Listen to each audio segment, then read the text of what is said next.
wasn't. In exoticizing theory, it also kind of cast assumptions of stability, unchangingness, and so on, which just was simply not the case. So even as modernization theory was taking shape, many people who were engaged in the actual study of, again, what we used to call the third world, began to no longer believe in the assumptions of modernization theory. At the same time, even though they were supposed to take seriously nation state as the master unit of analysis, people began to, even before they named it, engage in what today we call transnational or global studies. One reason, of course, is that critique of nationalism became very powerful.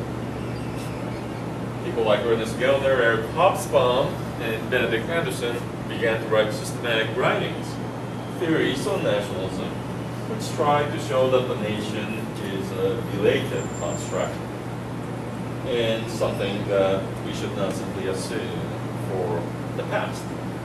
And certainly studying third world societies where national integration was quite limited, people readily embraced criticisms of nationalism and tried to show that in many cases the nation was not a useful unit of analysis, but rather villages, regions. And insofar as they studied villages and regions, they began to see that they've always had these translocal, trans-regional relationships. At the same time, people began no longer to believe in kind of the homogeneity that people used to assume about the social system. No longer did they believe that it was the same thing. So if you studied Indonesia, for example, people readily saw that you couldn't simply assume that there was linguistic communication, because there wasn't. And there were so many different religious beliefs, quite different ways of life, food ways, clothing, and so on, so that to think about Indonesia as an integral unit made absolutely no sense. And finally, people began to take seriously the more macro-sociological approaches, people like Rodel and Wallerstein, to show again that it's not the internal or endogenous factors which are crucial, but very often exogenous factors that were just as important, if not even more so. So what happens because of these challenges, observations, ideas people have, is that people once again change the assumptions that animated modernization theory and also the legacy of classical social theory. That people began not to believe in teleology, that there was kind of a simple endpoint that all societies were going through. If you read books from 1950s and 60s, it's very commonly assumed implicitly, and sometimes quite explicitly, that the whole point of development is for every society to become a bit like the United States. That was where you were trying to get. But basically people give up on this idea for a number of different reasons. One comes from the realm of ideas in other fields, like biology. People began to argue, biologists and so on, that yes, we like to believe that human beings are the best possible organism among all the animals in the world, but in fact, we are simply one among many possible endpoints for organisms. That is to say, virus or amoebas are just as, in some ways, successful in their own environment, and it constitutes a perfectly fine endpoint. There's no bigger point in thinking that every virus is trying desperately to be like Homo sapiens sapiens. It's just simply kind of an ethnocentric, human-centric way to think that we are so much better than virus or bacteria. We probably all think so, but there's no bigger point in thinking that virus and bacteria are desperately trying to become like human beings. Second, of course, is in general, as I mentioned slightly briefly, the rise of cultural relativism. From this confident assertion about the American century and how everyone should be like America, you know, eat hamburgers and drink Coke, is the best way to be, people essentially begin to give this up. Very few people can really believe, after they learn about other cultures and societies, that American culture, for example, is obviously better than every other culture. And the third reason I think is very interesting too, that there begins to be kind of a vast proliferation of studies that look at people or phenomena from below. Right? So in history, rather than just studying kings and industrialists, captains of industry, people begin to study workers, poor people, women, minorities, disabled people, what have you. Right? In sociology, you know, you no longer really study the people anymore. You just simply study the victims, people from below. And what this does is they challenge and ultimately kind of destroy any sense that society as a whole is going in a particular direction. Because society seems increasingly fractured, we can no longer confidently assert that just because you have the American belief in progress, every American shares, for example, in the benefits of American riches. The second factor is what I briefly mentioned earlier as well. From emphasizing essentially endogenous, internal factors, people begin to see that exogenous factors are very important. And I think the most important insight actually takes us back to earlier ways of writing history, which is to stress that the world is full of accidents. It's not because of internal dynamics or dialectics that society moves in a particular way. Wars happen, and there are no particular reasons to believe that wars happen because of endogenous reasons. Sometimes they do, but mostly not. Environmental factors are obviously very important. One of the more interesting books written recently by Jackley Parker argues that what historians in Europe have long noted that the 17th century was very often called the age of crisis, or the 17th century crisis in European history. Many things happened, wars and so on. And many people have tried to explain this, and usually they look for endogenous factors, internal reasons why for a series of crises, religious conflicts, wars, and so on. But Jackley Parker argues somewhat convincingly that one of the main drives that generated this crisis was environmental, that Europe goes into ice age, or literal ice age, and creates tremendous stress on agriculture. And you have to remember 17th century Europe was basically an agrarian society that has then in turn profound impact on politics, religion, and so on. The point here is that the literal ice age didn't come up because of social factors. It just happened. It had nothing to do with human beings. But obviously, it had at least some impact on the way history turns out. I mean, it's a bit like dinosaurs, right? So for a long time, paleontologists, people study dinosaurs, right? Trying to figure out why did they disappear? Why did dinosaurs go extinct? And usually they try to look for internal factors. But now the most popular theory or explanation is that it was an accident, in fact. You know, essentially a comet struck Earth, created a great cloud cover that killed off many plants and the sources of food to dinosaurs, so they went extinct. Meaning that there was nothing internal, dynamic of animal society that led to the extinction of dinosaurs, but rather simply kind of an accident. And similarly, I think historians increasingly realize right? That things just kind of happen for very, very complex reasons that has nothing to do with internal dynamics. And this becomes even more important as people engage in world or global or transnational history, because for many societies, things happen from outside. Colonialism, for example, Taiwanese didn't say, "Oh, please come and colonize us," or it's nothing about the conflict between landlords and peasants in Taiwan. Not that the Japanese coming and colonizing Taiwan have nothing to do with it within Taiwan. It's purely external, and yet a lot of social theory tried very hard to come up with, as I've been saying, endogenous explanation for social change. But in trying to understand what happens to any given place, you've got to understand that a lot of things happen translocally or transregionally.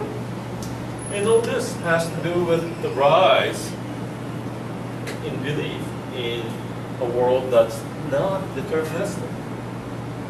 So, explanatory world of social theory is essentially 19th century. We believed, or social theorists believed in determinism.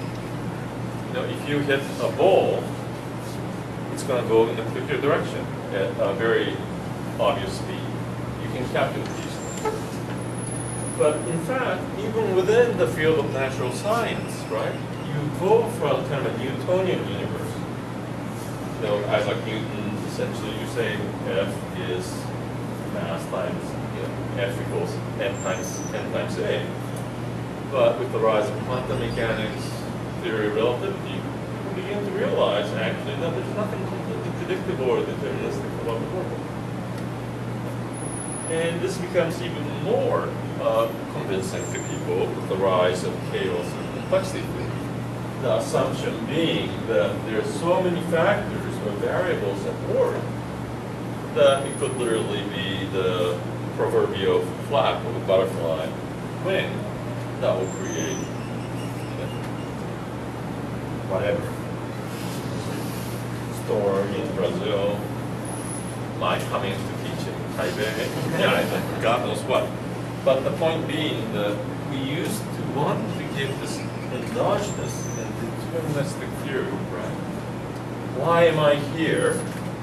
Well, it must have been a fate. I must have been determined for some reason. I was talking about Korean drama. Some of the students before. They used this deterministic universe. It must have been fate. I met you and I fell in love with you, and right? It's fate, right? But no, it's not fate. Most things are not fate. It just kind of happens. And certainly in science, which used to be very deterministic, becomes increasingly probabilistic. Nothing is fate. And what that means is the possibility of reasserting agency or free will. It's not because the stars or genes decree that I won't be able to marry this person. Maybe it's because I didn't have the courage, maybe because the train came late. Accident. Okay, so in this context, what's very important is that social sciences, social theory begins to kind of take a turn. And I simply call it historical comparative turn, or comparative historical turn. Essentially, social theory or social science tries to become less ethnocentric and less deterministic. And the person that I think of as being the most important is Barrington Moore Jr., who taught at Harvard for many years and wrote a very important book called Social Origins of Dictatorship and Democracy. It was published in 1966, I mentioned last time. In this book, he argues that there are actually three different paths to modernity, not just one. And there are others like Clifford Geertz, anthropologists, who argue very explicitly about autonomy and culture. And one of the external reasons why these ideas gain force or popularity is that the university in the West, most obviously in the US, but also UK, France, Germany, experienced just a massive upheaval in the 1960s and 70s. Basically, a lot changes, and people begin to challenge the authority of the professor and so on. But in terms of what I'm talking about, essentially what they provide is a challenge to the stress on stability and order. Almost all the social theorists at the time, even if they're not Parsonian, believe in some sense of order and stability. And yet, basically, all the students begin to challenge this, criticize ethnocentrism, tries to pursue studies from below, and essentially began to take interest in change. However, I want to also point out that there are serious limitations. So if you think about Moore's book, it's a wonderful study because he was one of the first to take seriously since Weber and actually analyzed in his book India, China, and Japan in great depth. But there are these two major problems with Moore's analysis, maybe three. One is that even though he probably knew better, he actually used the nation state as the principal unit of analysis. And in particular, he only cared about major societies instead of minor ones. But in so doing, he ends up stressing internal or endogenous factors. So in his explanation, it's really just the class dynamic, especially the class struggle between peasants and landlords, that had huge impact on which way a country is going in terms of political system. Whether you get dictatorship or democracy depend a great deal on the dynamics of the class struggle. But what he forgets, of course, is actually the importance of exogenous, external variables. He doesn't talk about them at all. There's no sense that the world outside has a huge impact. But in fact, they do. And what's actually very troubling is that in spite of the fact that he proposed that there were three different paths, he still had a very teleological mindset. It's just that there are now three goals, three endpoints, instead of one. And what's most troubling about this is that depending on where you say the endpoint is, this analysis can be successful or not. Let me give you a very simple example. He says Germany and Japan, of course, became authoritarian, fascist. And if you read this book, it's actually very convincing. He tries to show how the agrarian struggles led to the authoritarian solution in Germany and Japan. However, as you know, Germany and Japan both lose war in 1945. Right? They're defeated. And all of a sudden, they become democratic. And as far as we know, in 2014, which is 70 years later, they're still democratic. Meaning that his explanation, which is endogenous, that stresses class struggle, cannot be right. Right? Because it's actually the exogenous factor, namely losing the war and having Americans come and establish democracy, that make these countries democratic. And if you were true to his theory in some way, this should not really be possible.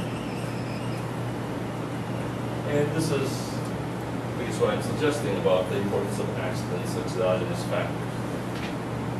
Because no one can deny that Japan and Germany became democratic, and yet it's certainly not because of class struggle, agrarian or otherwise. In any case, Moore does contribute the Todd State Department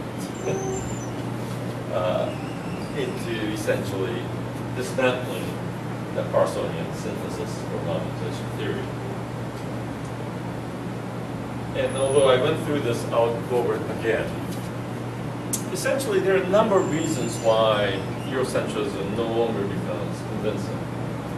One is actually simply unmistakable fact about the rise of the West, or the rise of East Asia in particular. Once Japan becomes economically dynamic, once you start looking at the rise of China, it's hard to say that the West is obviously better. The very fact of globalization, of course, also creates a challenge for believing that Europe is at the center of the universe. In fact, if you go to Europe by and large today, very few people really believe that Europe is at the center. That old belief that Europeans were at the leadership position is simply just, it's not a majority belief. I mean, that's in part, of course, because U.S. becomes the dominant power after 1945, even in the intellectual world. But it's also, in general, that Europeans just become less ethnocentric.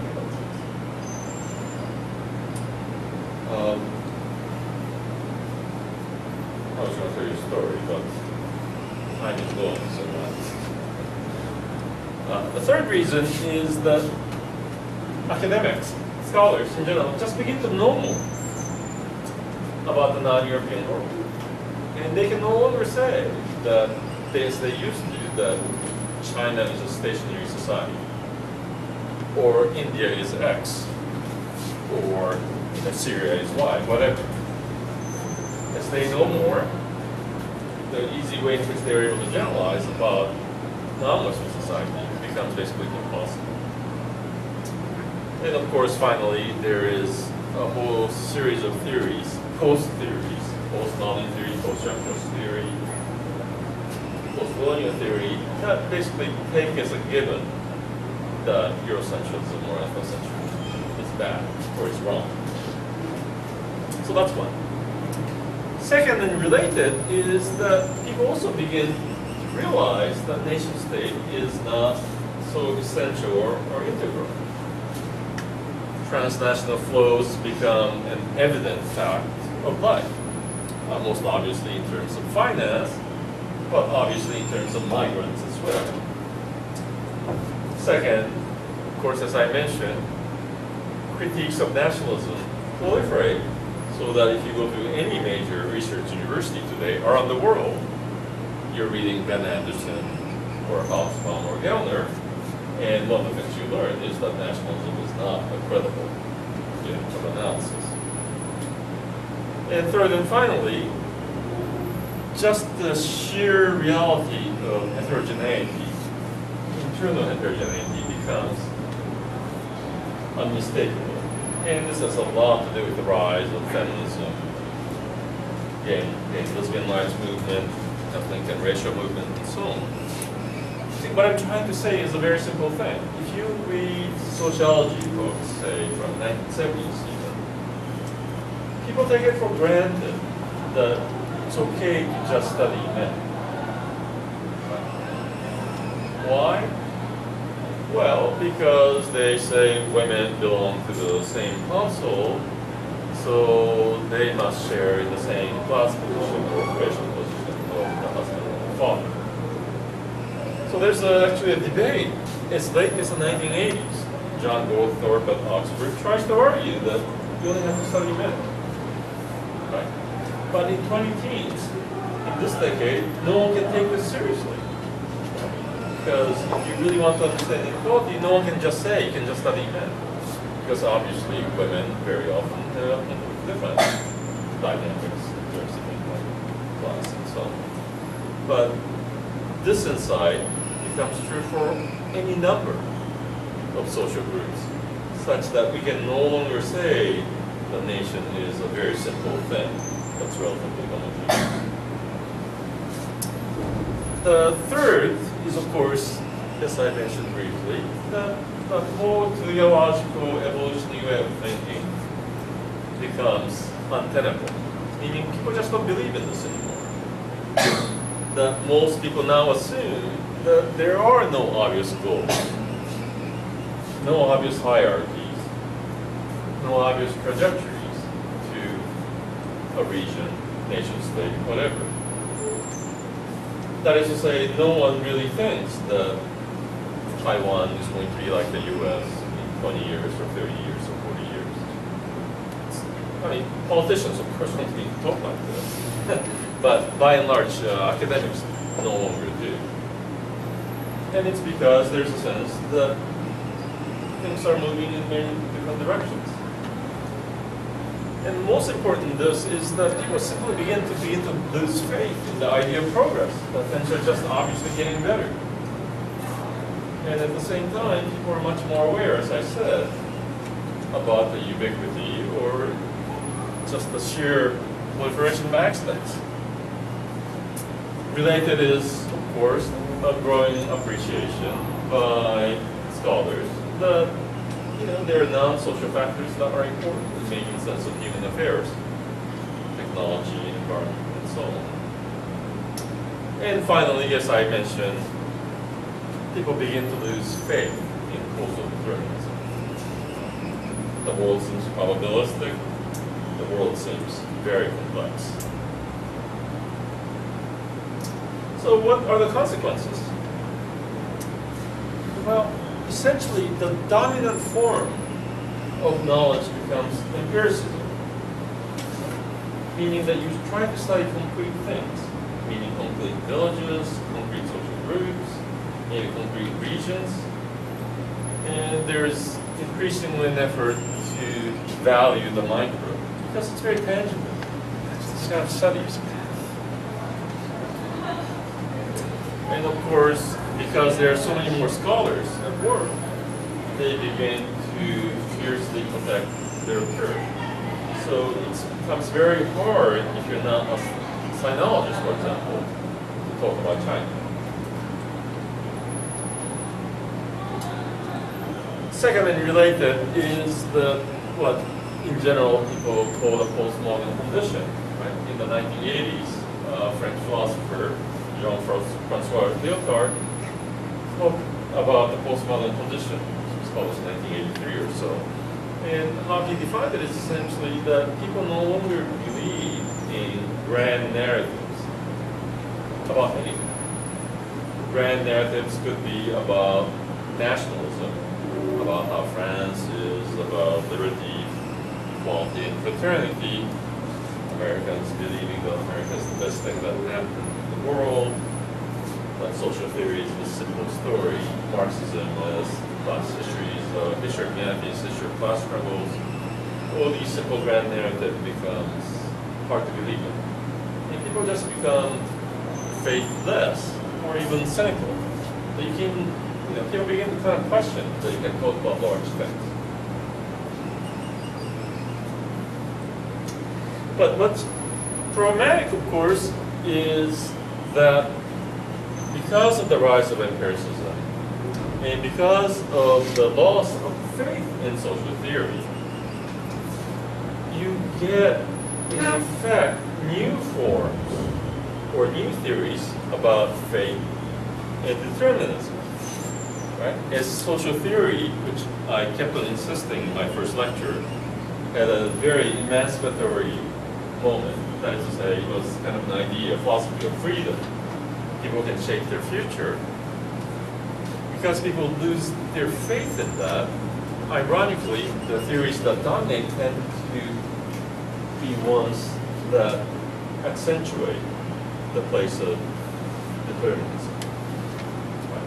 So, globalization, for example, or neoliberalist ideology, essentially has a very simple narrative about how the world is becoming globalized, it's inexorable, it's hard to stop, and the world is going to be like a new liberal paradise. Or, increasingly, people believe in biology, social biology, evolutionary psychology, that we are in some ways nothing but effects of our genes.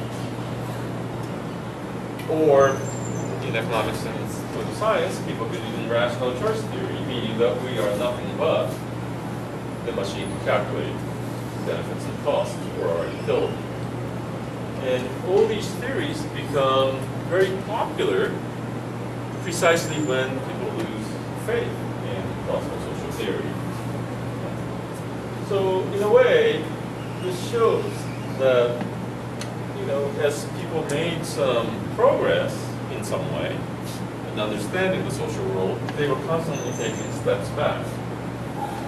As I mentioned, even though social theory had this massive theory moment, both Marx and Weber actually tried to take away the moment.